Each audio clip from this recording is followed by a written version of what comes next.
ఒకరోజు శివుడు ధ్యానంలో ఉన్నాడు. పార్వతీదేవికి భర్తను ఆట పట్టించాలనే ఆశ కలిగింది. నెమ్మదిగా వెనక నుంచి వెళ్ళి 2 కళ్ళు మూసివేసింది. ఆ నేత్రద్వయాలు సూర్యచంద్రులకు సంకేతాలు కావడంతో విశ్వమంతా చీకటి అలుముకుంది. దాంతో బ్రహ్మాండ లోకాలు చీకటితో సతమతమయ్యాయి. దీంతో సదాశివుడు తన నుదుటి నుంచి అగ్నిని ఉద్భవింపజేశాడు. ఆ జ్వలాలు ముల్లోకాలకు వెలుగులు ప్రసాదించాయి. అలా శివుడికి మరో కన్ను వచ్చింది. తను కనుసైకలతో ఈ బ్రహ్మాండ లోకాలను శాసించగల శివుడు భోళాశంకరుడు. తన భక్తులు నిష్ఠతో పూజిస్తే తను కోరిన కోరికలను తప్పకుండా నెరవేరుస్తాడు. అలాంటి మహాశివుణ్ణి మహాశివరాత్రి రోజు పూజిస్తే ఎలాంటి కోరికైనా నెరవేరుతుంది. మహాశివరాత్రికి ఆ రోజుకున్న విశిష్టత ఏంటి? అలాగే ఆ రోజు మనం ఎందుకు ఉపవాసం ఉండాలి?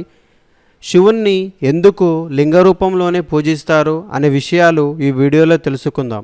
ఈ వీడియోని లైక్ చేయండి, కామెంట్లో ఓం నమః శివాయ అని చెప్పి టైప్ చేయండి. ముందుగా మహాశివరాత్రి విశిష్టత గురించి తెలుసుకుందాం. శివభక్తులు పరమేశ్వరుని ఆరాధించే పవిత్రమైన రోజే మాస శివరాత్రి. తెలుగు పంచాంగం ప్రకారం ప్రతి నెల అమావాస్యకు ముందు వచ్చే బహుళ చతుర్దశి తిథినే మాస శివరాత్రిగా పిలుస్తారు. అంటే ఏడాదికి 12 మాస శివరాత్రి తిథులు వస్తే మాఘమాసంలో వచ్చే దాన్ని మాత్రం మహాశివరాత్రిగా జరుపుకుంటాం. శివపురాణం ప్రకారం ఈ తిథి నాడే పరమేశ్వరుడు జగన్మాతను వివాహమాడాడు. అలాగే ఈ తిథి నాడే శివుడు అవతరించాడు. అందుకే ఇది అంతటా విశిష్టతను సంతరించుకుంది. పరమేశ్వరుడికి ఎంతో ఇష్టమైన ఈ రోజున ఉపవాసం ఉండి శివుడిని ప్రదోషివేళ పూజిస్తే మనం కోరుకున్న కోరికలు నెరవేరుతాయి. మహాశివరాత్రి రోజు ఎందుకు ఉపవాసం ఉండాలి? దీని వెనుక ఒక కారణం ఉంది. అమావాస్యకు ముందు కేతువు ప్రభావంతో చంద్రుడు బలహీనంగా ఉంటాడు.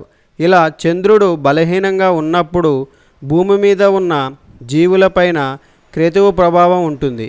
దాంతో ఆహార పుటల వాట్లపైన ప్రభావం పడి జీర్ణశక్తి మందగిస్తుంది. తద్వారా మానసికంగా సంయమనం కోల్పోవడం, ఉద్వేగాలకు లోను కావడం వంటి సమస్యలు ఎదురవుతాయి. పరమేశ్వరుని పూజిస్తే ఇవన్నీ అదుపులో ఉంటాయని, రాహుకేతు గ్రహదోషాలు పోతాయని, సకల శుభాలు చేకూరుతాయని నమ్మకం. దాంతోపాటు అన్నదానం, జలదానం, వస్త్రదానం, గోదానం చేస్తే విశేషమైన ఫలితాలు లభిస్తాయని పురాణాలు పేర్కొంటున్నాయి. శివుణ్ణి లింగ రూపంలో ఎందుకు పూజిస్తారో ఇప్పుడు తెలుసుకుందాం. ఓసారి బృహమహర్షి కోపంతో కైలాసానికి వెళ్ళాడు. ఆనంద తాండవం చేస్తున్న శివుడు ఆ తన్మయత్వంలో మహర్షి రాకను అస్సలు పట్టించుకోలేదు. దీంతో బృహమహర్షి కోపంగా నీ నిజ రూపంలో కాకుండా లింగానికే పూజలుంటాయని శపించి వెళ్ళిపోయాడు. అప్పటి నుంచి శివుణ్ణి లింగ రూపంలోనే పూజించడం జరుగుతుందని పురాణాలు చెబుతున్నాయి. అయితే మనకు శివలింగాలు అనేవి అనేక రకాలుంటాయి. మొదటి తరహావి వచ్చేసి స్వయంభు లింగాలు. ఇవి వాటంతట అవే వెలిసినవి.